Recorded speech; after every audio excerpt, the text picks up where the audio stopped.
You, finally awake? Skyrim can be beaten in many ways. YouTubers like Causeloop and Mitten Squad have proven that there are at least two. So can you beat Skyrim in survival mode as a diseased level 1 Wimp? He goes to the block. I'll be playing on Adept difficulty and using the mod Experience Multipliers, which allows me to stay level 1 until the Elder Scrolls 6 releases. I've also installed a very short list of mods cranked up the masochism, including no starting spells, stamina matters, septums have weight, and hardcore mode, which allows all base skills to be set to 1 instead of 15, and carry weight to 50. Of course, I'll need all 7 diseases from the base game and DLC. Survival mode must be on, and by the way, this is my first time playing survival mode. Lastly, I'll need to beat Alduin in 5 real-time hours in less than 2 weeks in-game. Here's a list of the challenges and rules for reference. As for additional rules, no typical speedrun hacks, although mountain climbing is allowed, no save scumming or inventory hacks, no console commands except to fix normal Skyrim glitches. With all that out of the way, let's get started. The first thing a naked man running through the woods needs is a companion, so I picked up Sven for his ability to carry dragon bones, then proceeded to raid all the barrels for tomatoes and salt. I became a plumber and removed all the leaks. Then I made vegetable soup. I chose the honorable thing and lied to Camilla so her brother would find me more trustworthy enough to find his claw. Not to come around the store anymore. You He's could? not welcome. After picking up Sven and taking everything in Gerder's pockets, I figured I had also earned the right to take everything not nailed down in their home too. On the way to ransacking their place, however, I showed my first signs of being drained.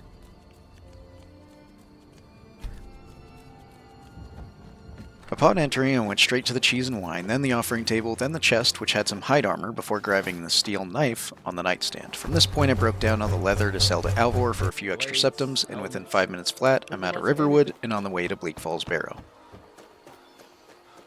The mountain proved useful for mountain climbing. The bandits didn't want my lunch money, they wanted that sweet, sweet vegetable soup I'm carrying around and proceeded to shoot arrows. Therefore, I used the tried and true method of running away from all my problems. It was here that I let nature take its course, used the turntables, pulled the lever, found some rats, took their lives, scroll, and potion, in that order. Instead of showing Samwise Gamgee how to defeat a giant spider with a large cheese knife, I simply cut down Arvel the Swift, so he may be swiftly cut down in his prime. From there it was as simple as running away from anything that implies danger, up to and including the swinging haircut machines, as well as the hanging fire pots the Draugr like to dangle above their heads for good luck, I suppose. At this point I got good at dodging axe traps, but not bows and arrows, of course, so I valiantly fled away from the fight and promptly closed the door behind me, making sure to cheese up before the big fight. Now, intrepid viewers may notice that I started attacking the old man before he got the chance to stand up, and this is because I believe that fire is better than solving problems with words. I got Dragonstoned, took a free ride back home, got 400 gold from Lucan and a little extra money back on sold items, then I bought the spells Frostbite and Fury so I can begin making use of all this magic. I then told the Whiterun guard about Al Dente flying around Riverwood while showing the utmost respect. Thereafter I took the path less traveled and arrived at Dragon's Reach by dusk. Irileth decided to interrupt the Jarl and I, so I followed her example by doing the exact same to everyone with the audacity to speak to me. I then make my first potions and buy the Flames, Healing, and Lightning Bolt spells. Jarl Bolin gets the royal treatment, and I make sure to leave no one out. There's no time. I want you to... You, sir. But I haven't.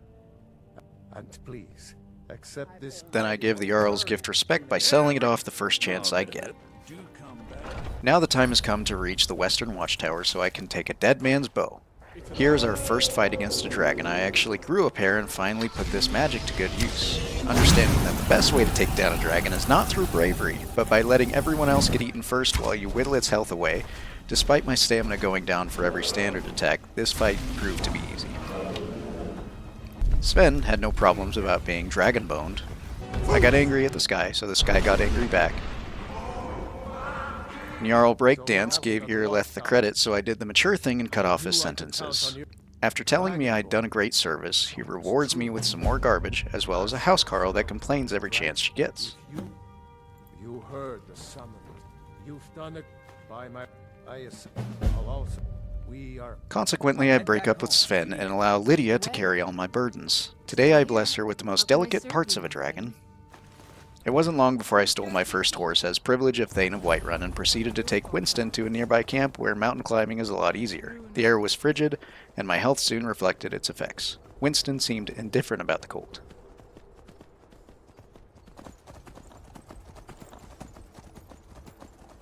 It was so cold at this area of the mountain that I yelled at Arngir for his insolence. It turned out he liked it so much, he said I should shout more.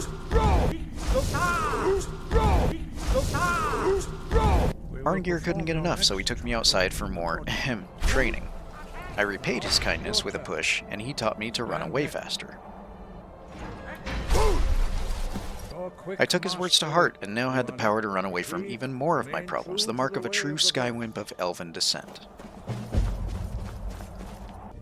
Real quick, I got warm, took an Uber to Morthal, and proceeded to travel fast without fast traveling. Upon arrival, I got very hungry and very shouty, so I ate most of what remained in the homes of Riverwood, arrived at Ustengrav, snuck in, then snuck past the guards, and found my first real set of clothing I could use as a mage. This dead guy was so kind I gave him 5 out of 5 stars on Yelp for stellar service and not talking too loud because it makes me nervous. Here I sprinted like a sleep-deprived soccer mom whose son is late to practice before getting smacked satisfyingly upside the head. Once reaching the depths, I shout victoriously and slid my way to further victory. Here I learned a word of power that teaches me not only to run away from my problems, but also hide from them so that my lunch money and vegetable soup won't be taken away as easily. Ustengrav blushes red from my whimpering, so I slide into the DMs. Since I'm also scared of spiders, I dared not use flames and frostbite on them. Instead, I heroically made a path of escape and took off. The wild goose chase I was sent on by the Greybeards turned out to be a hoax. So I stormed off to a nearby camp to warm up, and then took another horse as recompense for my frustration. These bandits underestimated my cowardice while I licked the Holy Stone of Resistance and allowed them to do less damage than the ground itself. By pure coincidence, the kitty caravans were in town, so I pet them and sold my dragon bones. Winston II begged me to save him, so I took him to Riverwood, wherein I found, it's the Mormon Missionary DLC, so I tactically ignored them and purchased something called the Abdic Room. I think you're looking. We need to talk. Dolphin sent me to Kynes Grove, and after 24 in-game hours, the disease has progressed. This was something I didn't expect, however, the severe brain rot served as the trademark symbol that I had indeed graduated to the 21st century. Barbara the horse was charming enough to get past the bandits, so I rewarded her with a campfire while I fought Dragon number 2. I wasted no time in greeting the big boy with a face full of fire and ice, then switched to the cheese knife and hot walking staff combo. All of my training, which is none at all, allowed me to scream, dodge, weave, stab, and throw fire as if I'd been practicing in the womb while Mommy and Daddy talked about unimportant things like child support. The bow and arrow was especially handy when I ran out of magic, since it allowed me to cower behind this rock, kicking and screaming until his feelings got hurt. At last I had thrown enough toothpicks and wine at the problem for it to go away. And Lydia swears to complain about all burdens. Miss Dolphin sends me to Riverwood for a timeout. So I hailed a cab because I don't own a car and discovered poor Winston outside of his horse pen. I did the right thing by taking him to Riverwood again. I slept for the first time in 2 days and discovered that elves only need 3 hours of sleep. I then prepare my elfish anus for diplomatic immunity and hail the same Uber driver as last time. Sounds. Need a ride? Where do you want to go? Upon arrival, my brain rot had gotten serious. I could no longer regenerate stamina or file my taxes without a boomer present, so I ate my feelings because Reddit told me to. Malborn was not ready for the speed at which I could transfer items. As a side note, I remembered to leave Lydia at Riverwood because one does not simply walk into Mordor with someone who complains that much. Now, with my party clothes equipped, armed with the bravery of a chihuahua, I generously use this man's gas money for a noble purpose, going to a stylish frat party. Upon entering, I knew what I had to do, raid the food and dessert tables, because no party is complete without that one moocher who takes all the food while saying I'm just cleaning up without so much as offering any sort of compensation or appreciation that food was provided. Mr. Razzle-Dazzle finally made his appearance, so I gave him the cheapest stolen wine I could find and wasted no time asking for favors. I needed him to cause a scene so I could feed my alcoholic tendencies at breakneck speeds. Stand back and behold my handiwork. Attention.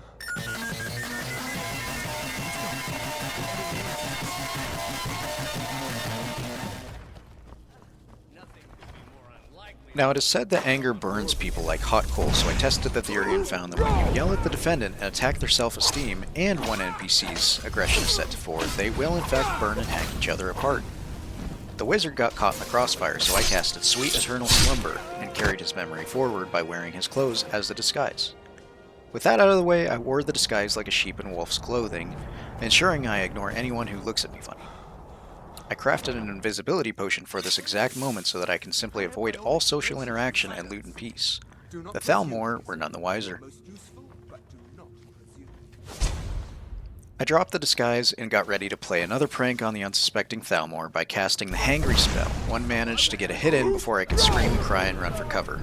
Once the chaos ensues, the wizard loses, and I award the aggressor with a good night's rest.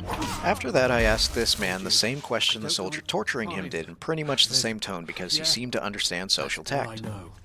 Why don't you just kill I somehow landed this shot, resulting in Malborn becoming the hero of this story and absolutely cleaning house. Then I traded my large cheese knife for an elven dagger and escaped. I used an Uber again, this time with a new driver. Climbing back and we'll be off. And upon arrival to Whiterun, Winston found his way outside the horse pen again, so I did the right thing and took him back to Riverwood. After 3 more hours of sleep, I told Dolphin about my heroic escape and let her know I learned nothing useful outside of an old man's name. Really? Just ask him where She told me to use his bedroom's safe word, and just like that, you guessed it, I used another Uber to reach Riften this time. The corner of my screen told me my patience was drained and I was getting peckish, so I used my 1 speechcraft point to persuade Lieutenant Liar Pants on Fire that it's in his best interest to let me pass. Kirapa proved useful in bypassing Brynjolf's scheme by telling me Esbern could be found in the right way. I ran past these 2 geniuses and used lockpicking for the first time since the start of this run, in order to avoid the long way, which is fraught with danger. The local wildlife was much more tame this way. The bartender asked for 96 units of lunch money to jog his memory about Esbern, so I obeyed like a good little elf. After such a kind greeting, I chose not to use his bedroom safe word and instead told him some tale about me being Dragonborn. He ate it up and believed every word I said, saying we must go. Suddenly a wizard blocked our path, and I got scared and screamed while poofing at him with spells as powerful as harsh words until backup arrived. Fire traps and I quickly became fast friends, as you can see. This allowed me to stay toasty warm with the crispy embers of my enemies. This mage slipped carelessly onto my knife, which wasn't my fault. Here I leave the way I came, only to run into a mosh pit where the Atronach becomes my knight in fiery armor. Javari gets scolded for setting off my OCD, but I forgive her by petting the top of her head really hard. I'm your Uber driver. This particular Uber driver was talkative. 3 out of 5 stars. Oh look, it's Winston. Sure thing. I rented a room from Orgnar because Gerdur got tired of me stealing their belongings and barging in drunk at 3 AM. I guess it's their fault for lacking patience? Anyways, Esbern told me about where to find Alduin's wall. I returned his kindness by interrupting every word he says. The Uber driver takes me to Markarth this time, which took 12 hours, 4 out of 5 stars for consistency. However, now I'm cold, hungry, and tired, so I take care of my basic needs and give my character Skywimp his well-earned 3 hours of rest. 5 days have now passed since escaping Helgen, and the Italian dragon Al Dente was still at large. I knew I had no time to waste. I used a get-rich-quick scheme for more cash to use on my noble non-profit activities. Here I achieved the Lion's Heart Award when I chose to valiantly avoid all danger at all costs, humbly stepping aside as I allowed Dolphin and Esbern to fight the nearly endless waves of Forsworn on their own. This dude followed me as I ran away, only to be stopped by the wonders of Todd Howard himself. He took pity on my bravery, which I had proudly increased to that of a field mouse. As I awaited sweet death, it never came. So I courageously took the first chance I got to perform the Skywimp special, running away. 1 lever pull later, I spent the next couple minutes patiently waiting for the others. I then used a dull bread knife to explore my hand, which causes a bright light to appear. The temple gets a facelift, and I dart to be the first one in because I have gnat-like tendencies. I pick up Dragon's Bane, a sword that does 20 extra damage to dragons, then express myself with what I'm calling the Patient Dance. Esbern and Dolphin take their sweet time. You ever heard of such a thing? It is now that I confess to Dolphin I wasn't listening to a word they were saying. I pretended to know they needed help from the Greybeards, and this was convincing enough to complete the quest. I stepped outside and took a leap of faith into the pixel-perfect spot of water a skooma dealer told me about. The Uber driver had RBF.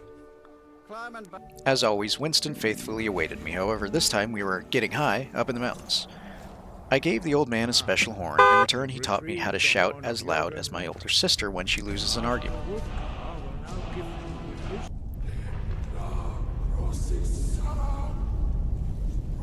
Only then was I told about Paarthurnax and consequently given the "make all clouds go away" shout. Meanwhile, Lydia compliments my pushing skills. After that, I get upset and turn my anger to the wind. Not once, but twice. Paarthurnax greets me immediately. Being timid, I repay his pleasantries with interruptions, proving that it's okay to be rude if you're also a coward. Listen up, coward. This breakdance teaches me firebending, which impresses Paarthurnax enough to say dragonrend. You could learn dragonrend. The old man gets jealous that an entitled brat got to meet his mentor, but still tells me the title of this They game. may be able to tell you something about the Elder Scroll you seek. This time I ran all the way to the Uber driver in the cold of the night, only for him to charge me over double his normal rate, 2 out of 5 stars. Since he didn't have a blanket, I arrived cold and hungry, so I bunkered down at the inn and got my regularly scheduled union break. Once awake, I head out to sell my MLM products and scare the local shopkeeper. Trouble? I figured Lydia had earned a little slack, so I sold the dragon bones and scales while keeping the profits like a true philanthropist. Feralda gave me a rude look, so I reciprocated and followed Irileth's wisdom by not letting others finish their sentences. Feralda also fell for the same trick I told Esbern by claiming to be dragonborn. A small test. Little did I know the Mormons heard me say that. I would be most impressed. They denounced my heretical ways. This was bad. Skywimp could not endure disagreement. I gave Feralda an earful and she was pleased and let me escape the rantings of those who could appear by saying the name who shall not be named. Hint, it's not Voldemort. By some miracle the rantings lasted so long I was able to get away. I blow past Mirabelle entirely and go straight to the source. Shrek the All-Knowing told me more about the title of this game than any diseased level 1 Wimp should know at this I point. don't know who told you. I'll bring her, so don't get your hopes up. After pretending I know how to read, he tells me it was written by a dude living in the ice, so I write the word gullible on my forehead and proceed to jump off the tallest ledge into the freezing cold water. As it turns out, one only needs to have hypothermia to meet Septimus. He knows you can know. Several cold plunges later, I start to realize my grapes have shrunken to a size almost as small as my bravery. This is reflected by how sharply fast my health was disappearing. Then I nearly died for the first time since starting this run, only to run into some wild wolves. Fortunate for me, they were worse off than I was in these conditions and went down pretty fast. This guy, on the other hand, proved to be a real danger, so I did what any wise investor would do and increased my risk tolerance all the way to 0.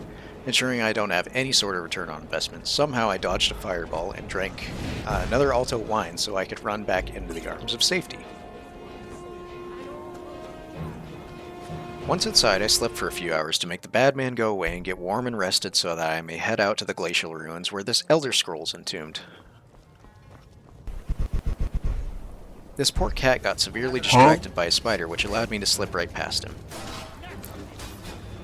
My flame hands betrayed me by igniting the air gases to mock me for putting away my torch. Here I reached the first door of the ruins and avoided the traps. I pulled the lever, took a spill, healed from said spill, and saw that I stood no chance in a fair fight against the Hunchbacks of Notre Dame. However, I paid a heavy price when I got shot in the back with an ice spike. This left me very cold and nearly dead for the second time since starting the run. I froze time and realized how overpowered freezing time in battle is. Nonetheless, took all 3 healing potions I found when looting dungeons very little. I decided for future runs I may eliminate this ability to freeze time. With Lydia nowhere in sight and my options dwindling as fast as the time I have left to complete this challenge, the healing spell and whirlwind sprint became my best friends. After all, Skywimp's trademark is his expert ability to avoid any sort of confrontation. As you can see here, this was yet another of many close calls, which I can only attribute to very little luck and a whole lot of panic. With my health, stamina, magic drained, potionless and surrounded by creatures that want my lunch money, things were looking really grim. Except for the fact that I had gained abnormal speed, so I pulled the next lever, crossed my fingers while this apparent adrenaline high lasted. It wasn't long before they discovered my hiding place and I was completely exhausted of all options, so I blitzed forward and weaved through the attacks while dashing forward when possible. Once I reached the top of the stairs, the Centurion came out to play, so I incited it to shoot steam towards me so I could move safely. I shut the doors behind me and placed the lost marble onto the Weird Kid stable so I could enter Blackreach. I discovered now the source of my abnormal speed. It's a survival mode glitch. So I fixed it, healed, while running to the Tower of Mazark, and that's where I finally got my hands on an Elder Scroll. Roughly a week had passed in game, and I was kicking myself for it ticking this long while Al Dente the World Eater refuses to eat his meal. I was affirmative that this paper would have some answers. Now here's a montage of me heading back up the mountain expressing how long it takes to navigate without a horse.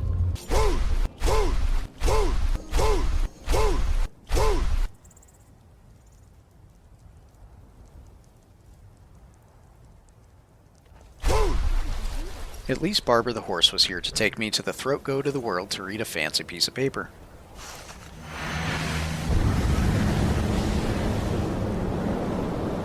Here the truth revealed itself. Barbara was a time-traveling horse. And there's the part about dragon rent.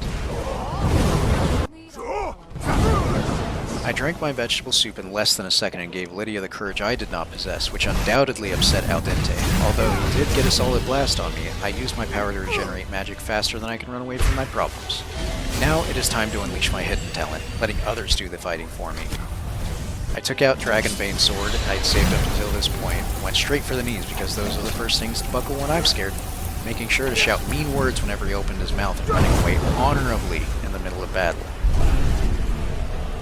All that we needed now was for me to annoy the brains out of him and pop in and out of cover while the real heroes of this story take him down. During Aldente's ranting, Paarthurnax and I come up with a solution to trap a dragon at Jarl Balin's crib. I'm sure he will be fine with that. A fine place to trap one of Alduin's allies. No. At first he disagreed, but he likes old man beards, so off I went to become the fastest button tapper in the West and sell everything I picked up from the generous people of Skyrim in exchange for a necklace of minor health and novice robes of destruction. Winston abandoned me, so I picked up Barbara so I could ask Grandpa for approval. He said they're not warriors. I could relate. We are not warriors. We will see if they still remember us. In short, I took some Ubers and got answers. Yes, fine. Yes. After getting warm, Winston and I saddled up, then I took the best cliff notes of my life for this meeting. Listen closely. I should not have agreed. I hope that we have all come here. Please. Yes. We want control of Markarth. Markarth will be ours. Stop. Well said. You both agreed to this? Yes. There is beauty in simplicity, so I captured only the most important parts of the meeting. You're welcome. Now that I've learned how to catcall a dragon, I decided to rest for the last time and get a full 8 hours. 9 days have passed since leaving Helgen, so we were right on schedule.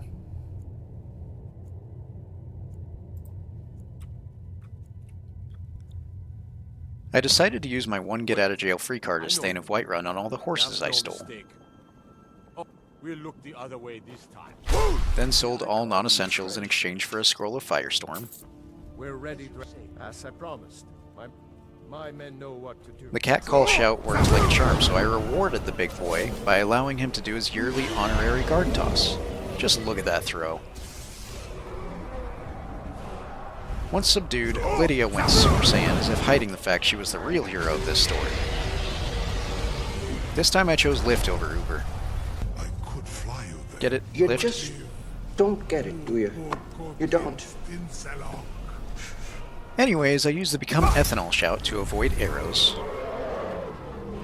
Did a cool dodge, then discovered that you have unlimited stamina when you use the Become Ethan shout, so I took advantage of this trick in combination with vegetable soup in order to recharge stamina again. Here I used the Become Ethical shout with my Firestorm scroll to avoid damage and return to sender. Subsequently, this gave me time to think about the turntables. Therefore, I merged my talents of Sonic-like speed with that of my avoidance because I gotta go fast and I'm scared of confrontation. This was one of the few exceptions to the previous statement, only because he was so perfectly in my way. My level of patience simply wouldn't allow for that. I had places to be in Aldente to serve. No blue-eyed grandfather was going to get in the way of that. Before leaving, I played basketball with a skull, lit the ground on fire, along with throwing power puffs, as I'll call them, pulled the lever for Kronk, and played a harmless practical joke on the Overseer of Vault 101. More than likely, I caused this priest to lose his job after triple bypassing him and leaping headfirst into Sovngarde. So much for being a protector of the realms. A great duty to the Seven Kingdoms. I used my one paralysis potion against the gate guard known as Sun, but not before accidentally dashing past him and slightly panicking. From here I did what I do best, cower in fear and hope someone comes to my aid, but no help arrived, so I channeled my inner Powerpuff Girl and used the poison. I took this opportunity to show some integrity by stabbing him in the back while his face was down in the dirt. Following this up by poofing him repeatedly when he fumbled and got stuck on a giant tusk.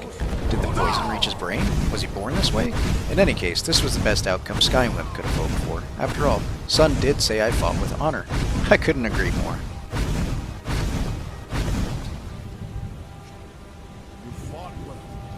I I treated the Nordic god with holy respect by interrupting and pushing him.